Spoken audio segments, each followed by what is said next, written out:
আসসালামু আলাইকুম প্রিয় দর্শক, সবাইকে শুভেচ্ছা। ভারত বলছে বাংলাদেশের নির্বাচনে আন্তর্জাতিক বৈধতা লাগবে। বাংলাদেশের বিগত 3টি নির্বাচনে ভারত কিভাবে বাংলাদেশের নির্বাচনে নগ্ন হস্তক্ষেপ করেছে তা আন্তর্জাতিক মহল বর্তমানে কিন্তু অবগত।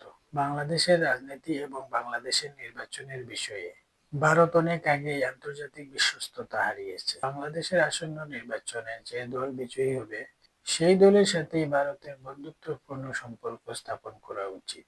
এছাড়া ভারতের কোনো বিকল্প নেই। যুক্তরাষ্ট্রের প্রেসিডেন্ট ডোনাল্ড ট্রাম্প যেভাবে ভারতের বাণিজ্যে শুল্ক স্থাপন করেছেন, এখন বাংলাদেশে ভারতের রপ্তানি একমাত্র ভরসা। আগামী নির্বাচনের পর ভারত যদি আরেকটি ভুল করে, তা হবে ভারতের বাণিজ্যের জন্য খুবই ঝুঁকিপূর্ণ।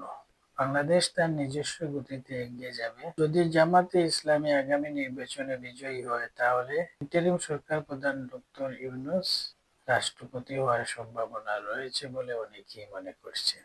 যদি বিএনপি বিজয়ী হয়, তাহলেও হওয়ার সম্ভাবনা আছে। ডক্টর ইউনূস বাংলাদেশের অভিভাবকের ভূমিকায় থাকবেন, ভারত কিছুতেই সুবিধা করতে পারবে না।